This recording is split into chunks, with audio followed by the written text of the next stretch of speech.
नमस्कार साथियों, मैं एडवोकेट राजकुमार आपका अपने YouTube चैनल लीगल राजगुरु पर आपका पुनः स्वागत करता हूं, अभिनंदन करता हूं। साथियों, क्या आपके आसपास घट रही घटनाओं से आप नाखुश हैं, या राजनीतिक दल या ऐसी सरकारी एजेंसियां जो अपना सही समय पर काम नहीं कर रही हैं, भ्रष्टाचार फैला रही हैं, या उन्होंने समाज में ऐसी दुर्गति कर रखी है जिसकी वजह से आपका मन दुखी है, तो आपके लिए एक विशेष कानून आपके ही लिए है।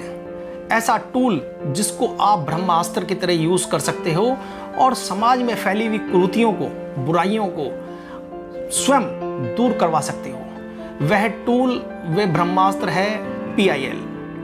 PIL की फुल फॉर्म होती है पब्लिक इंटरेस्ट लिटिगेशन, जिसको हम हिंदी में जनहित याचिका या लोकहितवाद भी कहते हैं। साथियों, आज हम इस वीडियो में जानेंगे PIL क्या है, PIL कौन दायर करता है, PIL कहाँ दायर होती है, PIL किसके पास दायर होती है, PIL कैसे दायर होती है। आज हम इस वीडियो में सारी प्रणालियों को क्रमबद्ध तरीके से जानेंगे और ये भी जानेंगे कि PIL के जनक कौन है, ये हमारे को विरासत में कहाँ से मिली है। तो आइए साथियों, जानते हैं पूरी वीडियो को, मेरे साथ जुड़े रहना।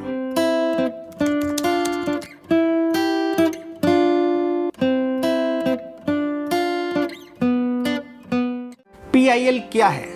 PIL जैसे कि जनहित याचिका, इसके नाम से ही आपको पता लगता है जनहित, लोगों के जन को, हित को, उनको उत्थान को, उनको संरक्षण देने के लिए, उनको बचाने के लिए एक ऐसी याचिका जो किसी व्यक्ति विशेष के द्वारा स्टेट के खिलाफ, उसके विरुद्ध, उसकी नीतियों के विरुद्ध दायर की जाती है, जिसे हम कहते हैं जनहित याचिका।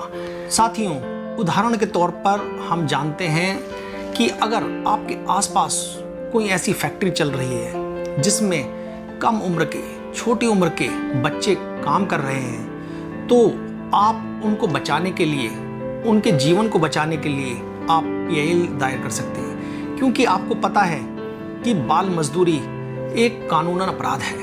तो अगर आप उस जघन्य अपराध से उन बच्चों को निकालना चाहते हैं तो ये समाज सेवा का काम है, आप पब्लिक इंटरेस्ट में ये काम करने वाले हैं। तो आप PIL के माध्यम से, जनहित याचिका के माध्यम से, लोकहितवाद के माध्यम से आप उनको ये रिलीफ दे सकते हैं। ऐसा लिटिगेशन है जो पब्लिक इंटरेस्ट के लिए किसी याचिकाकर्ता द्वारा फाइल किया जाता है, PIL कहलाता है, पब्लिक इंटरेस्ट लिटिगेशन, जनहित याचिका। साथियों, PIL कहां पर दायर की जाती है?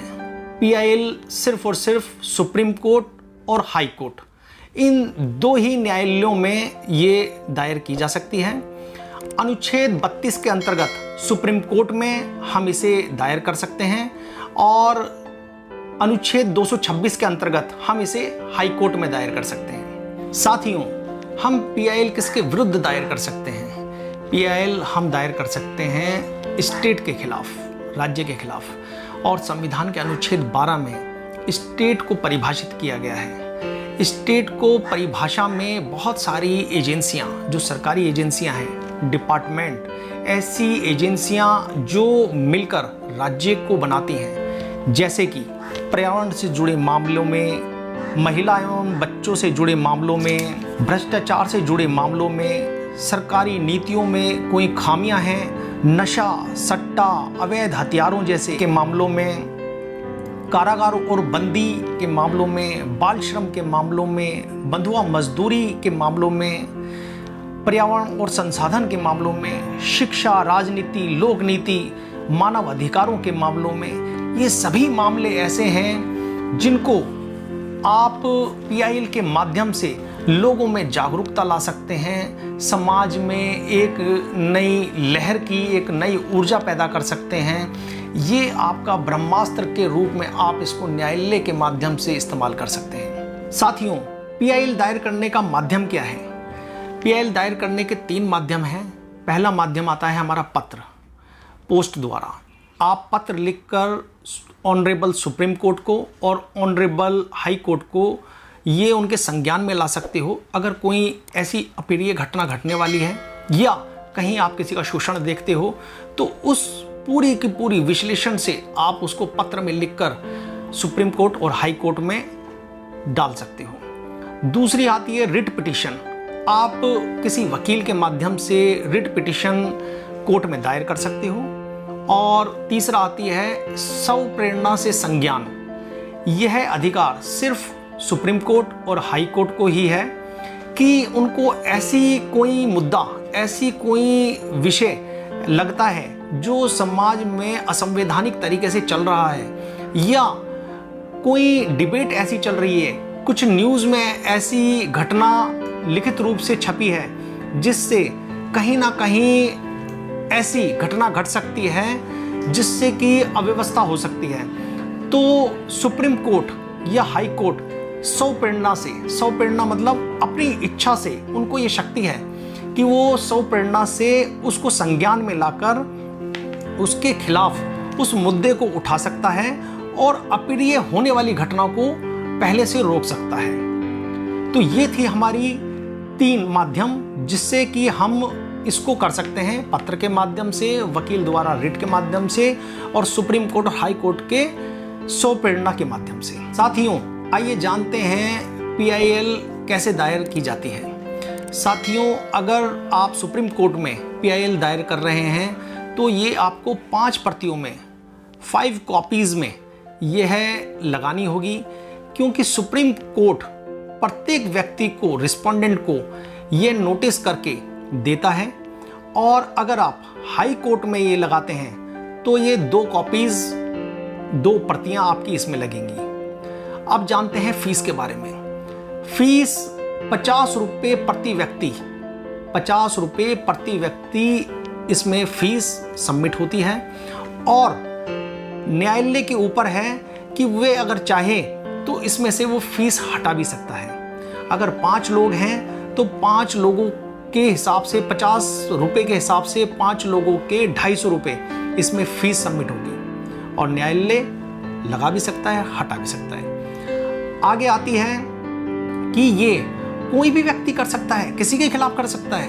नहीं, ऐसा नहीं है। अगर कोई भी व्यक्ति किसी के भी खिलाफ अगर करता है तो वो इनवैलिड हो जाएगी, गलत हो जाएगी। ये सिर्फ और सिर्फ समाज के विरुद्ध जो स्टेट है उसके लिए खिलाफ की जा सकती है और सही तरीके से की जा सकती है।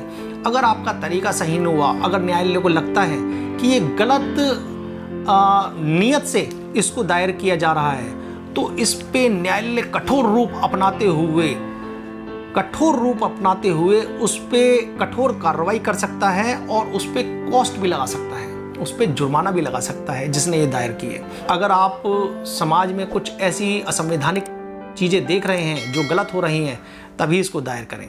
भारतीय संविधान में PIL की कोई व्याख्या नहीं है, लेकिन फिर भी कहाँ से आई है PIL? क्या है इसका इतिहास? PIL सन 1980 के बाद में हमने अमेरिका से प्रेरित होकर इसको बोरो किया है। और जो हमारे सुप्रीम कोर्ट के जस्टिस हैं PN भगवती जी, इन्होंने इसको एलोब्रेट किया है, अपने डिसीजन से एलोब्रेट किया है। और PIL का माध्यम 1980 के बाद यह बना है। नॉलेज के कॉलेज में आज इतना ही। देश दुनिया के कानून को जानने के लिए मेरे साथ इसी प्रकार जुड़े रहें। अपना प्यार, स्नेह, आशीर्वाद मुझ पर बनाए रखें। मेरे चैनल को सब्सक्राइब, लाइक और शेयर करना ना भूलें। थैंक यू, शुक्रिया।